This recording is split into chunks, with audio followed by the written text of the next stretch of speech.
The turn of the millennium was an interesting time, not only in gaming, but it was also in popular culture. With nu metal music sweeping the charts and professional wrestling still red hot, I'm sure many of you watching will have vivid memories of some video games from around the same time. One genre which really blew up at the time were the extreme sports titles. After the smash hit that was Tony Hawk's Pro Skater, it seemed that all of a sudden any professional sportsman who partook in any extreme type of sport was quickly snapped up to a contract to make a video game. In 1999, Acclaim announced a deal with Jeremy McGrath to produce a Supercross game, which at the time was something of a big deal. With the 8-time AMA motocross champion giving his endorsement to the game, he was also to design tracks and bikes exclusively for the title, as well as working as a design consultant for the entire production of the game's development. But that's not all. We were also promised some licensed tracks, a full-blown track editor, stunts, trick customization, and a whole slew of game modes and hidden features. Landing on store shelves in the year 2000, sandwiched between EA's Supercross 2000 and Nintendo's own Excitebike 64, Jeremy McGrath's Supercross 2000 sadly feels like a rushed game which was pushed out too early to avoid being the last dirt bike game on store shelves. Development of this Acclaim title fell to their Utah studio, and I vividly remember there being a lot of hype when the game was announced, and genuinely having high hopes for this title. As you know, I love racing games, and although I prefer my racing titles with 4 wheels instead of the 2, the sheer number of features which were promised made me eager to play this game. Graphically, the title isn't really too bad to look at, but it does have that horrible PS1 port look which some of the cross-console releases had at the time.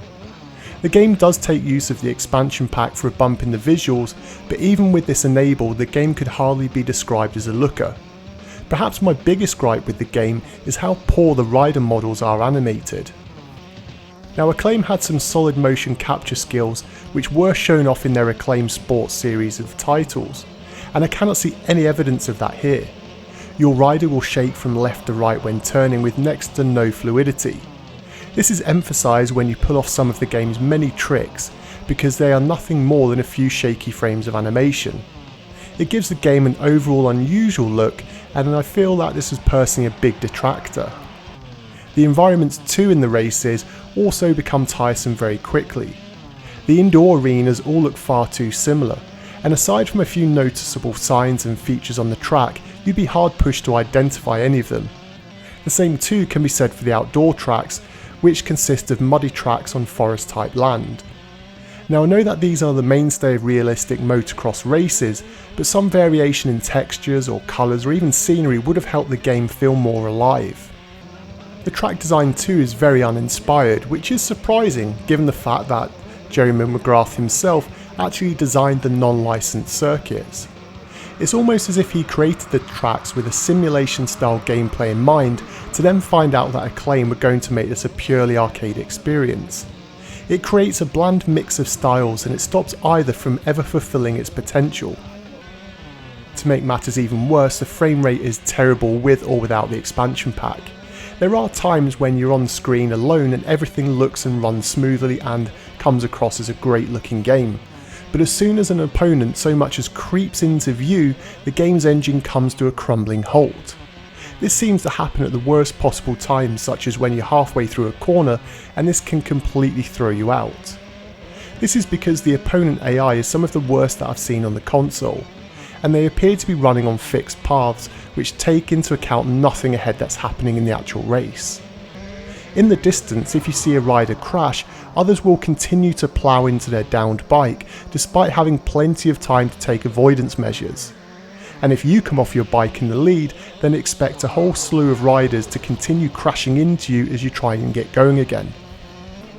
I mentioned before the arcade feel of the title, and sadly this also means that it's near impossible to go off the edge of the tracks, no matter how fast you're going.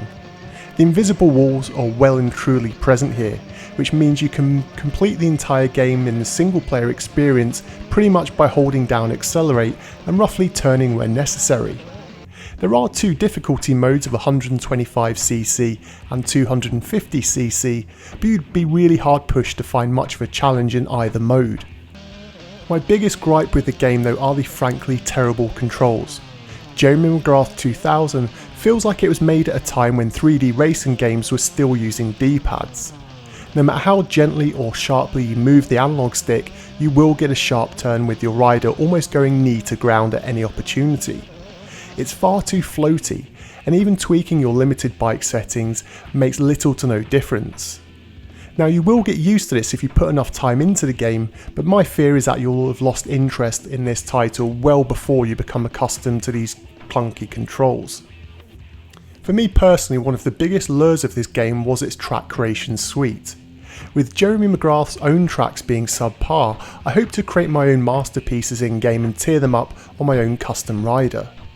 The rider customization is nothing more than changing a colour palette and adding your own name to your rider, but thankfully the track creator is much more detailed.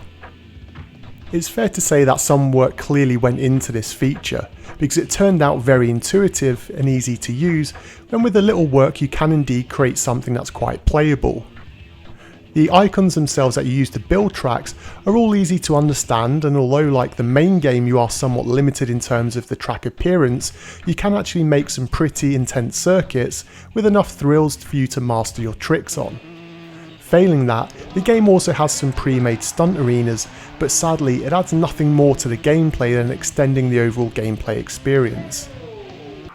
You could say I saved the best for last, as the in-game audio is very well done. The engines and other audio effects are all clear enough and do the job perfectly well.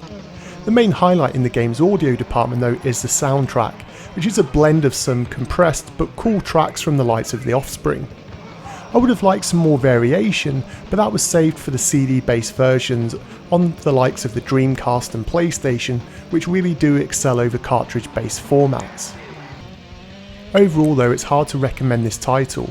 Coming in between the releases of Supercross 2000 from EA and Excitebike 64 from Nintendo, it tries to compete with both, but sadly ends up in last place.